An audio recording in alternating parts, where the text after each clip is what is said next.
We're going to explain how you can make space in the final third by going over a couple key principles of team based play in terms of ball speed and positioning, and making sure that you're patient so that when your team notices a situation where you're in space, you can effectively get the ball with a couple quick passes and then go and do something special like a 1v1, like Semenyo does in this situation where he nearly goes on to score.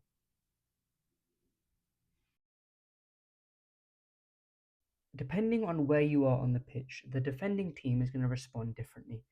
If you are in your own half, the defending team might be a bit more aggressive. But if you're in the middle, they might be a bit more man to man. But suddenly, when you're in their half, they're going to be much more compact because they do not want you scoring goals. Okay, so if we look at the red team in this situation, they are very compact and they're restricting space. And we cannot get space if we're the blue team. We cannot get space in these areas which are typically more dangerous. This area of the pitch and these areas of the pitch are very, very dangerous if you want to score goals. So the defending team are going to do their best to make that area very, very compact. And so our challenge now as a blue team is to find a way to pass the ball or move off the ball to create space in these areas. Because if we stay in a shape like this, our wingers are wide, we have good shape off the ball, or a good shape on the ball, right? And we're constantly passing back and forth. And then our goal is to say cross the ball in. That might work sometimes. When you're playing as a team that are very strong, maybe better than you in the air, you're not going to score any goals because if you put the ball in, it's just going to come back out. So we have to find ways to make stuff happen on the ball, on the ground, so that when these players get the ball, they have a bit of space so they can do something. So in this setup, we're going to explain a little bit of principles that we're going to then take to the bigger pitch to really go over how we can create space. So this setup is called a rondo or a possession game. And what we're going to do is the red team are going to try and win the ball and the blue team are going to try and keep it away from them. Now, if we're thinking about how can we make it very, very difficult for the red team, or actually very, very easy for the red team, what we're going to do is we're just going to stand still. Stand still, and what can happen is that the red team can block off passes and force us where we want to go. So they could say, you know what, you guys are only playing here. And they make the pitch very, very tight, and these guys are just standing still. And suddenly, maybe they can cause a bit of pressure. This guy hasn't got the ability to play that pass in, they can win the ball. That's if we want to make it very, very easy for them. Now, if you want to make it harder for them, what we're going to do is we're going to move around. So you're going to say that, okay, as this pass is being played here, you're going to come short, play a quick pass, and make it so that they can never get over and make it 3 versus 2. And we're going to draw them in, you're going to move out wide, then this player's going to come in. And suddenly, yes, we've made the pitch small, but now we've created a lot of space. These guys are committed over here, and now we can come out here and we can play. And then suddenly, keep moving the cones instead. We can shift, keep moving. These guys are going to be tired, they're going to run over, play quick passes. So there's a couple important things here. Ball speed, so play nice and slow to attract them to the ball. So if they play slow, you're going to say, you know what, we have a chance here. Right, stay moving. And then suddenly, when we want to play out, quick pass, these guys are gone. Then again, we slow it down, keep our movement, draw these guys back in. And then when we want to get out, play a quick pass. And now let's add another person in as well. So now we've got a 4 versus 3, a bit harder for us. Again, the principles are the same. This is where the movement gets much more important because when it's a 4v2, you can, to an extent, stand here, play the ball over the top. But now it's a 4 versus 3. The movements have to be better. So instead of just saying I'm going to come out wide, maybe it's a bit of a rotation. So what you could say is that I'm going to make a run out wide or run into the middle. This person is going to come here. We've created a bit of space. Again, ball speed. So this pass might be, if we go over an example, this pass might be nice and slow. Then in that time, quick movement, quick pass. Now we've caused this guy to maybe go with this guy. These guys come and press. Slow pass, draw everyone in. They try and block in the passes. Slow pass, come a bit tighter. Slow pass, play it over the top. And then we keep playing. Right, so there's obviously variations and it might be a bit harder than what I'm showing, might be easier than what I'm showing. But basically what we're trying to show is that ball speed and movement are very, very important in creating overloads.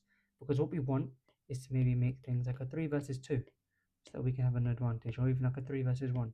We want to use our movement to get players away so that we can create space in another area for us to have an overload, adapt the ball speed, take players out of the game. So we're going to see a real life example of this when Manchester City are starting with slow passes and trying to dictate where Arsenal go. So you can see they start with slow passes, create space out wide on the right hand side, and they're continuing to play. But just watch who goes and fills in that space, a Manchester City player. So they keep playing it slow, and they've noticed that Arsenal are now on that one side of the pitch. So again, one slow pass, and then one quick pass into that area, and suddenly it's a 1v1. But all of Arsenal's team are shifted to one side, and now it's a 1v1, and he doesn't score here, but you can see this is a dangerous situation. Okay, so now we're going to try and apply that drill to the bigger pitch. But the first thing I want to do before talking about that is thinking again from the defensive team's point of view. So if we're going to go back to that question I asked at the beginning, if you want to make it easy for the defending team, what do you have to do? Just stand in one spot. If you stand here, the defense aren't worried because they know whatever they do, you're just going to stand there. So always you have to be moving. Second thing, we spoke about ball speed and trying to attract players so we create space somewhere else. So if we were starting from this side and we want to create space over here, first thing I'd say is you want to stay out wide and make sure that obviously you're still moving and adapting to the play. You don't want to be standing offside. But stand out wide, maybe you're the one player that can stay in one spot because the defender's gonna know, okay, I can't go too far in because I have to stay out and look for this guy. So definitely stay out wide. But if you're talking about this player now, we want this player to get the ball. The blue team, what they can do is attract players to this area. So again, ball speed nice and slow. Maybe you come and rotate, create a little triangle or little triangles here, causing the team to shift over, okay, and play nice and slow passes, getting these guys to come out. And again, it's just like what we spoke about in the rondo. You play very slow passes, or not slow, super slow, but slow passes to get everyone in. Then when you notice there's a chance to switch, you switch that ball, and suddenly it's 1v1. And now this is what we want. We want to create space. So we started from this area. Everyone is in their defensive shape.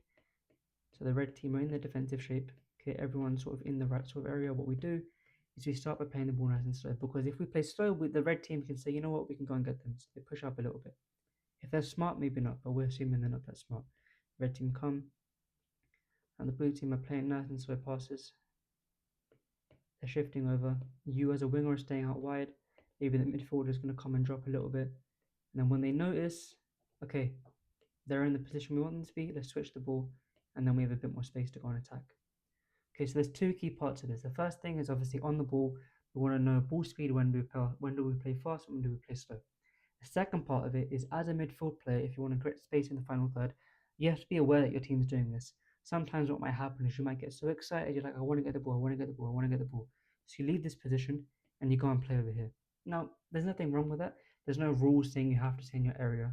But if we think about what we just spoke about, you should try to stay on this side of the pitch because what we're noticing is that if everyone's drawn over here, where's the space? The space is over here. And in reality, not everyone's going to go all the way over here. They're still going to mark you, but you're not going to get a lot of space on the football pitch. Having this much space is much better than having this much space. So any sort of yard you can get is a benefit. So if you stay here and then the team shifts over, suddenly if they play that quick pass, you have a chance to do something. Whether it's have a 1v1 with a defender and get a shot, whether it's, staying in this position, you can either shoot or play out wide, have a bit of a 2 versus 1. So that is it for this week's video. We went over one specific tactic in terms of creating more space. But as you know, we develop the channel, develop more ideas. We're definitely going to go over different ways to create space because there's almost infinite amount of ways to find space on the pitch. This is just one fundamental basic idea that you can try and implement into your next game or into your next practice. So the key reminders are definitely to stay patient in your position. Remember to try and understand the principles of that rondo. And if you're a coach, you can implement this in your training session, starting from the rondo, then progressing to something art on the game. And you can use the clips in this video and the clips from the Manchester City game as a way to teach that to players, or if you're a player, obviously try and learn from that as well. So that is it. Hopefully you enjoyed it and learned something. Let me know for feedbacks in the comments below, and I'll see you in next week's video.